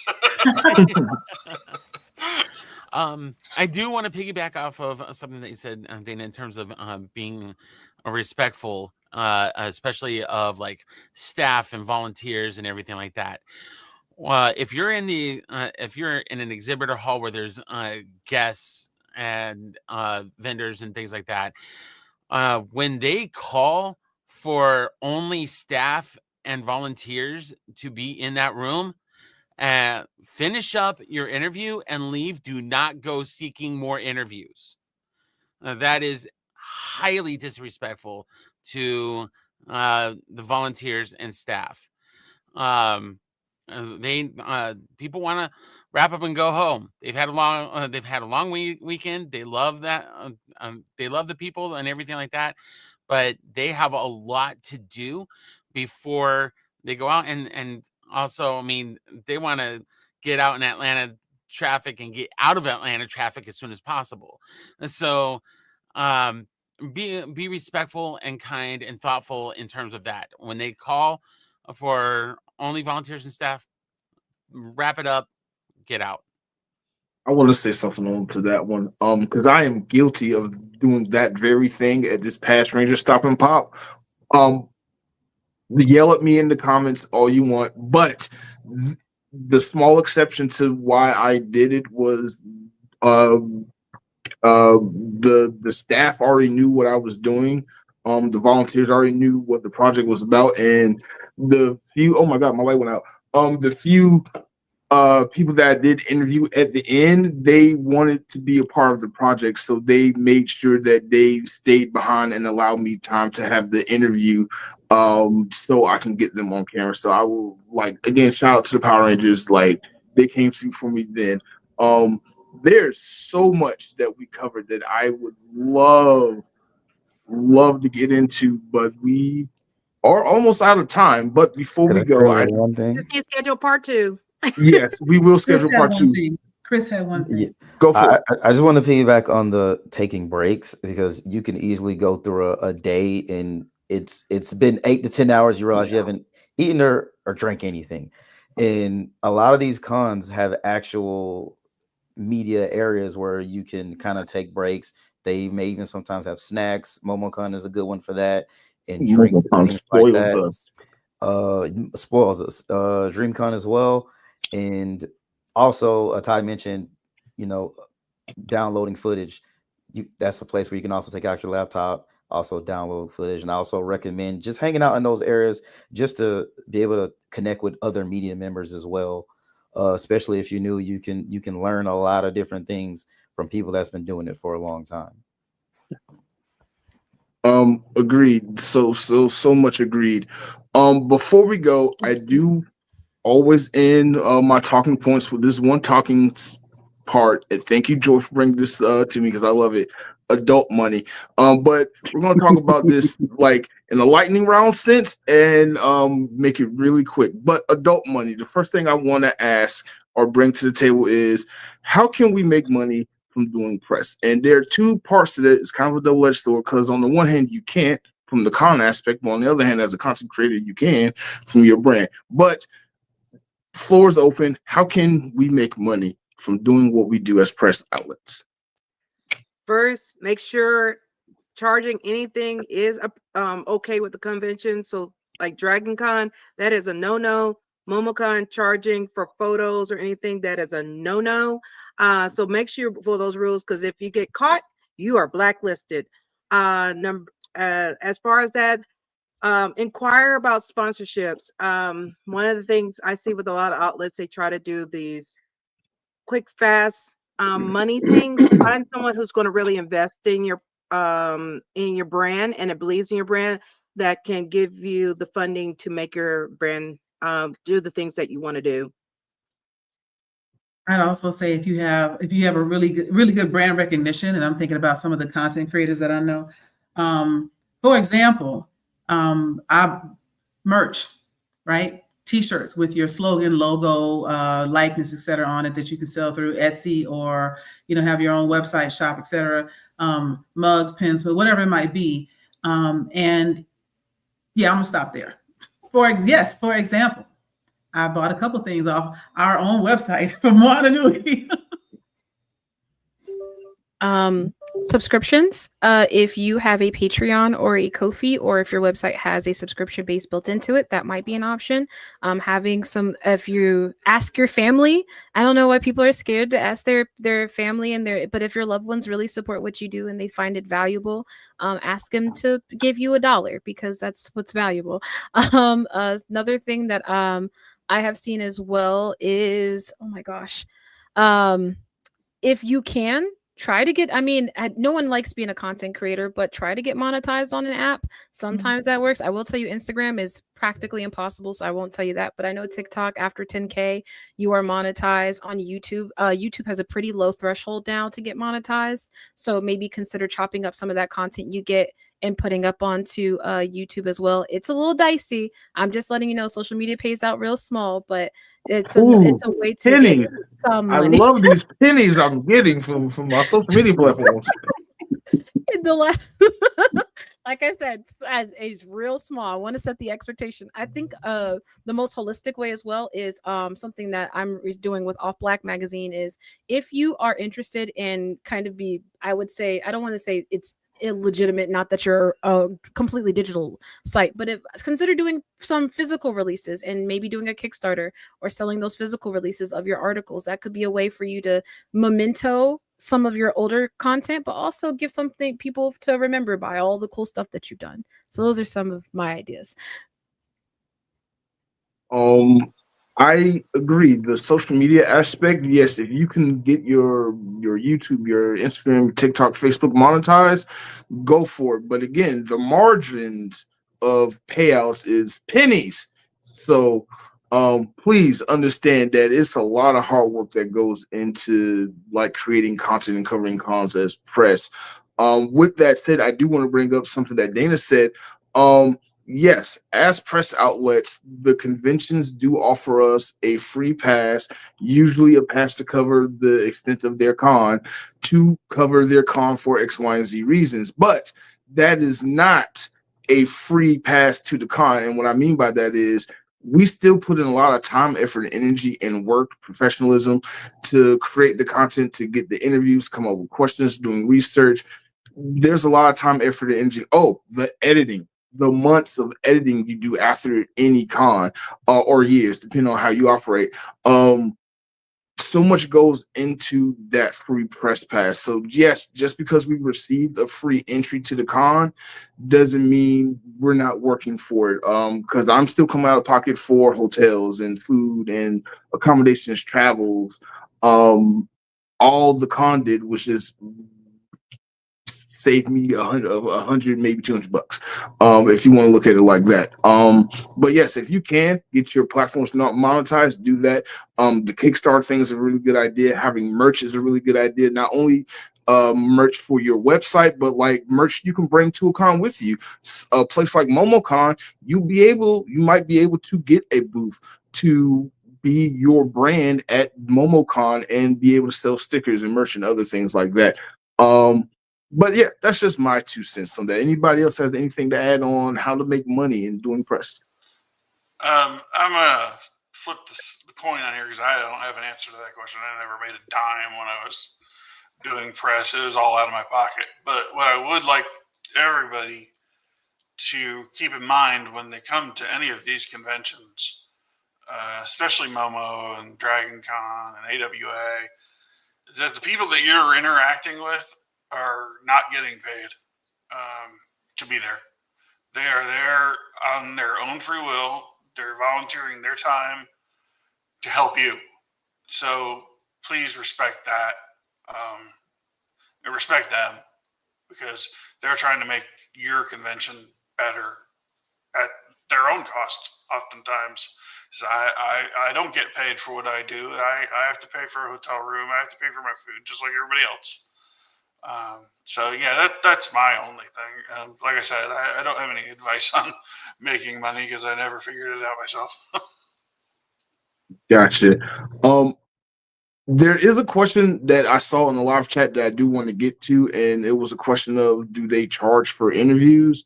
And I'm assuming that was on the perspective of you as an outlet going to a celebrity and then they charging you for an interview. That has happened. That's happened to me before, or they ask you to buy their book or something. And if that happens, deal with that accordingly. But for the most part, when you're doing the interviews at a con on the capacity of your press outlet, it is generally understood that you are allowed to get the interview if they approve you to interview them. Simple put it that. But that also goes. I'll affirm that by just saying, I know the situation you're talking about because you and I talked about it. But it is, if somebody has agreed to do an interview with a reporter, they've agreed to do the interview. There's no subtext to that. There's no addendum. That's on them, and they can get in trouble for doing that. So. I do know what you're talking about, but that's not quite the one I was referring to. I had another issue at a different con where one of the guests just flat out said, unless you are the guy who does video for this con, you have to pay $200 to $300 for an interview. And I was like, okay, cool. That's good to know. That's all I needed to know. But how that con operated was you have to just go up and ask. And if they said yes, then yeah, that's cool. If they said no, then you just have to move on. Oh, that leads me to a secret tip. Before we go, last tip. Something I learned just from doing cons, especially cons like Ranger Stop and Pop, where you have to go and ask for permission for interviews. Ask the handler for interviews. Grease the palm of the handler. Give them like a gift card, or make good with the handler, not the celebrity. The celebrity will always tell you yes or no. The handler is the one who controls if you get the interview or not. And sometimes it may not be the handler. A lot of times you have the handler is typically through the con or volunteer, but a lot of times they have their own manager or someone from their actual team that's the person you have to go through, especially if they're tied to Disney properties or any big properties like that. You have to go through them because of NDAs and all kind of other stipulations. Because all the guests, they are more than happy to talk to any outlet, because a lot of them are very, very happy to talk to an outlet, and you will see, their manager about to lose their mind when they find out. So that is something, as directors, we have to check with their management team, and that's why we always have to tell outlets. It's not because we're being mean that we tell them, hey, do not ask anybody on the Walk of Fame or any of the actors or voice actors for interviews. Whoever gets approved is who's approved, and it's because of all the behind the scenes stuff that's going on. Like Tillman mentioned earlier, like comic book artists, writers, anybody on the artist alley, you're free to go up to them and ask. But those big name guests that is at Walk of Fame area, if we tell you no, don't do it, because there have been outlets to do that before, even though they've been told no. And it always gets back to us when we find out, because their management team find out and they were like, well, the guest said it was fine. No. Right. 100% right about that. But before we go, I would like everyone to just reintroduce yourself to everybody and tell everybody where they can find you, and answer this last question. What has been your favorite moment or favorite interaction as a press outlet or director of media relations? Let's start with you, Dana. Let's see. I'm Dana. You can find me on most social media outlets under Danique Events, Danique Cosplay, of course, Moana Nui Podcast. Make sure you like, follow, and subscribe to us. Hit that notification button to know when we go live. The Bop, which I'm the assistant and line producer on that show with the Yellow Power Ranger, Karen Ashley.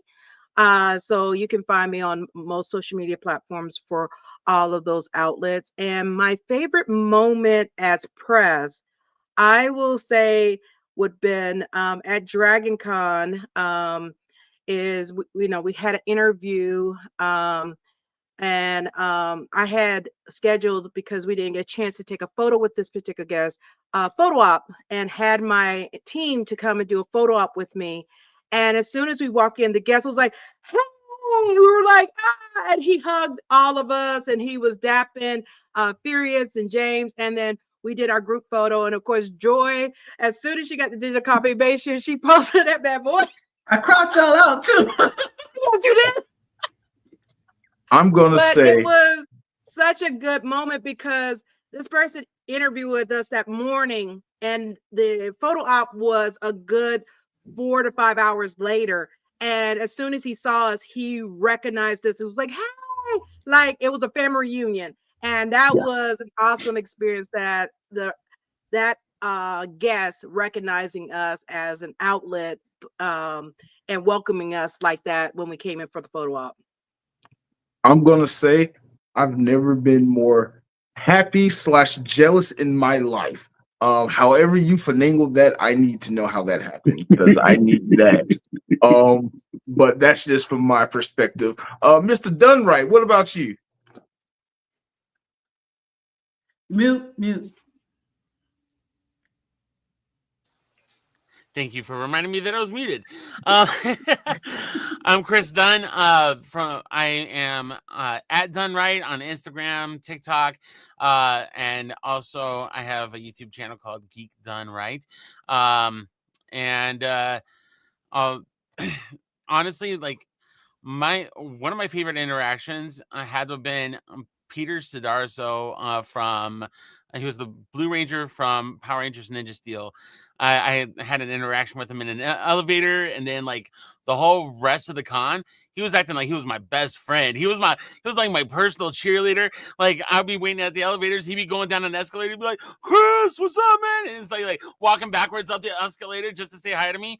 And then like I'll be in the exhibitor hall, and then all of a sudden I feel these hands on my shoulders like, Chris, what's up, man? Oh, you're the man. Oh, you're the best. Hey, come by my booth later. We'll talk, man. Like the whole rest of the con, it was just amazing. Comes up to me at one of the dances, and he's like, how you doing, man? You having a good time? Oh, and man, this is the best con ever, and I just love that you're here, man. It just was one of the most energizing, just awesome interactions I have ever had. I'm doing anything at any con ever. So I loved it. Perfect. Miss Joy. So Dana already took one of mine because I have a nephew now. He's my nephew. But I got to say that interview with DMC, just listening to him talk and hearing how much he's been through, because following him, knowing him, being a fan for 40 years, I would think that I knew everything, and then hearing stuff that I hadn't heard before. And yeah, it was great. And like I said, I got my hug and an autographed bag of cookies that he gave me. I still have the bag. I ate the cookies. But I also want to say, just because I know how people are in the internet, and earlier you said grease the palm of the handler, and I know you were joking, and I know what you really meant is give the handler a reason to remember you and think fondly of you the next time. We are not encouraging people to offer money to handlers or anything like that. He was just kind of making a joke, and I just want to make sure it's on record. We were joking around, so can't nobody come at you later for that, because I got your back. But you you can find me on YouTube and TikTok as A Moment of Joy. Now, if you look at me on TikTok, it's probably gonna be some K-pop nonsense. But I do also do like inspirational talks and everything on YouTube as A Moment of Joy, and Joyride08 on Instagram and Threads, which is where I hang out. And my feed is a combination of all sorts of craziness, but I'm a lot of fun. So you want to connect with me, feel free. Joyride08. Perfect. Ty. I'll be brief because I'm a yapper.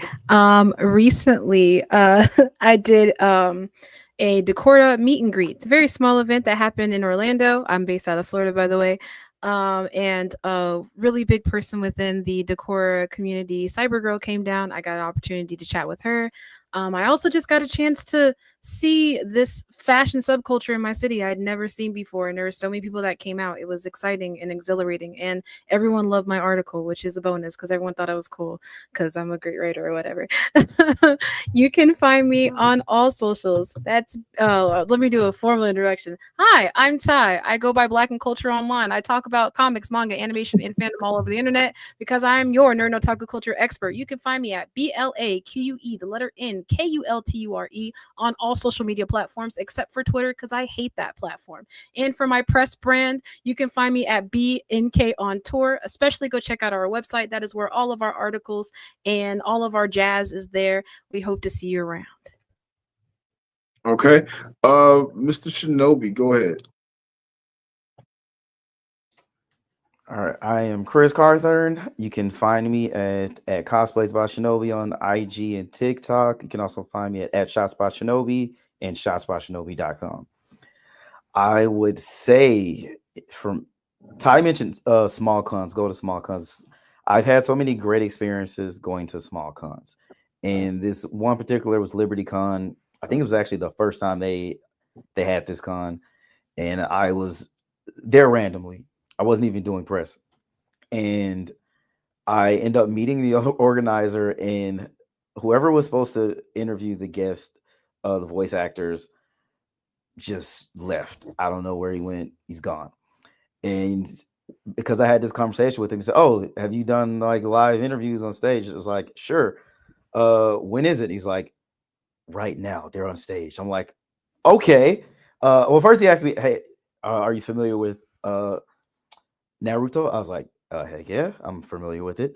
And so I literally ran on the stage and conducted an interview with a couple Naruto voice actors. And it went well. And 5 minutes later, he ran back to me again, said, "Hey, where are you going?" I'm like, "Oh yeah, I'm just walking around the convention." So that same person is still not here. can you do another interview?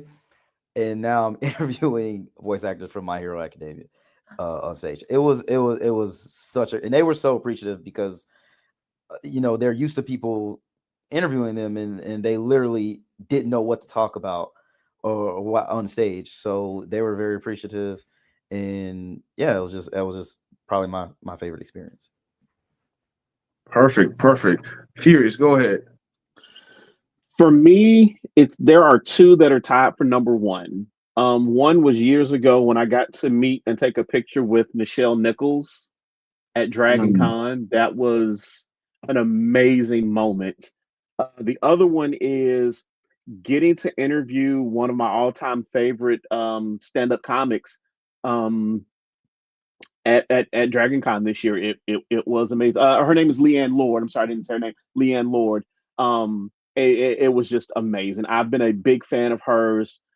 I don't even know for how many years, and it was just amazing getting to meet and interview her. Perfect. Oh, and I'm sorry. And you can find me at Mr. ATL for Life, MRATL, the number 4, and Life on all the social media platforms. All right. And director of media relations of DragonCon, Tillman. Go ahead. Interview manager. Let's see. He's trying to promote you, Tillman. If you can find me, I'm doing something wrong. However, I am at DragonCon every year. Usually, you cannot find me at DragonCon unless you're a part of the media.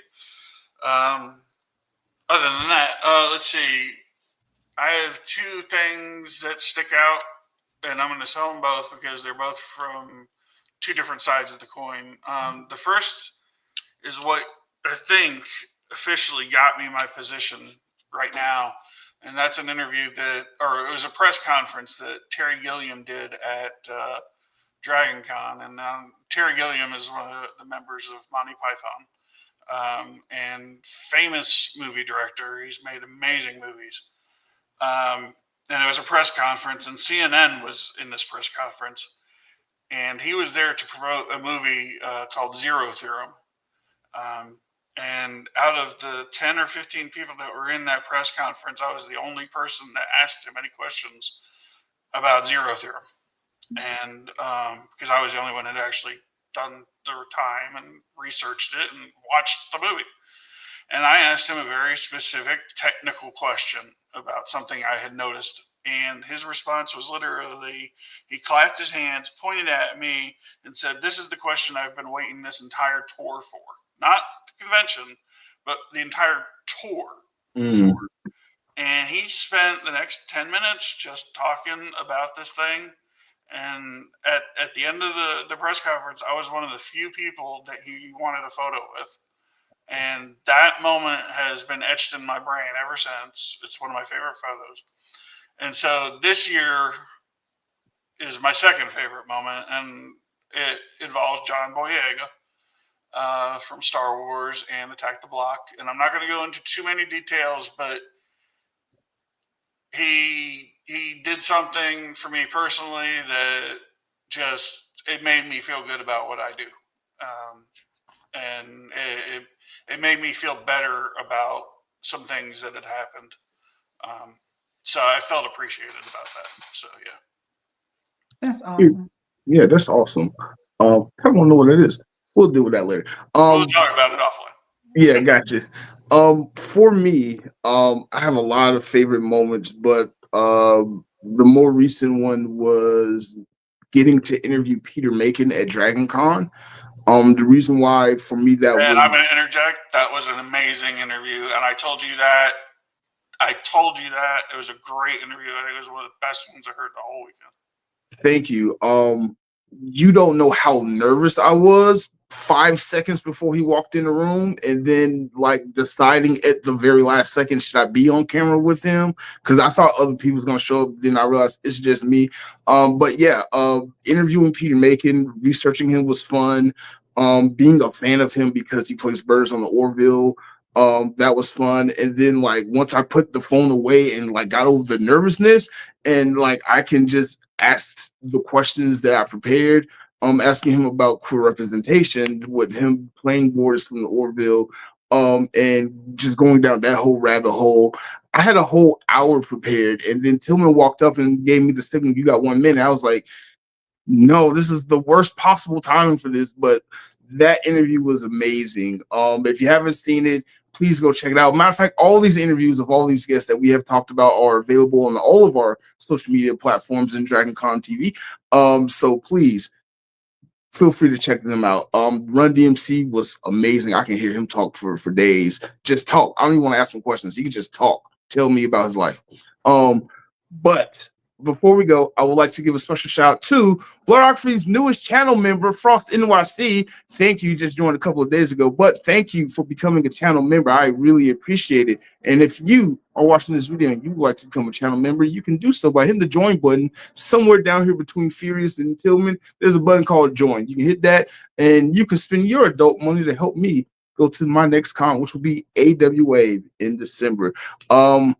Blerdkast Live. We'll be back at the end of November because, you know, I like to enjoy the holidays and people got to go out of town. So we'll be back November 24th with our Cyber Monday special. And then after that, December 1st, we're doing something special with the Supreme Attorney. I'm going to leave that for later. But this has been Blerdkast, and I'll see y'all when I see you.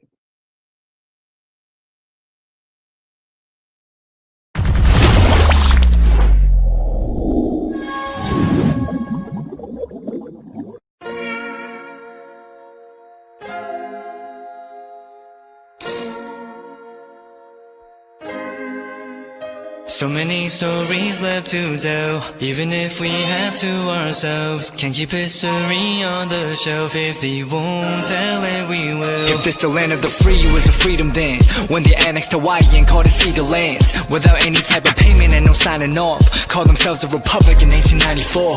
1.2 million acres overtaken from the native Hawaiians. When they resisted, the West retaliated in violence and erasure. The Hawaiian language is banned as part of colonialism's plan to expand, yeah. Stuck between a rock and a hard place. Multiple bombings of Kaho'olawe as a part of their ongoing war with Asia. Used it as a place for target practice. No consent or compensation. Colonizers call for annexation. Never cover all the locals. School will never let you know. So many stories left to tell, even if we have to ourselves. Can keep history on the shelf. If we won't tell it, we will. Too many stories left to tell, even if we have to ourselves. Can keep history on the shelf. If we won't tell it, we will. We will. So if we put Hawaii into perspective, well, Black and Asian history is interconnected. Considering the fight with the Pacific, then of course versus Asia, they was treated as a middleman for war, but didn't let the Western colorism run its course. Cause dark skin was a sign of dignity to core. The land was taken in the name of capitalism, when prior to it was an actual kingdom. Clap back at the system. Stuck between a rock and a hard place. Multiple bombings of Kaho'olawe as a part of their ongoing war with Asia. Used it as a place for target practice. No consent or compensation. Colonizers call for annexation. Never cover all the locals. School will never let you know. So many stories left to tell, even if we have to ourselves. Can keep history on the shelf. If we won't tell it, we will. Too many stories left to tell, even if we have to ourselves. Can keep history on the shelf. If we won't tell it, we will. So many stories left to tell, even if we have to ourselves. Can keep history on the shelf. If we won't tell it, we will. Too many stories left to tell, even if we have to ourselves. Can keep history on the shelf. If we won't tell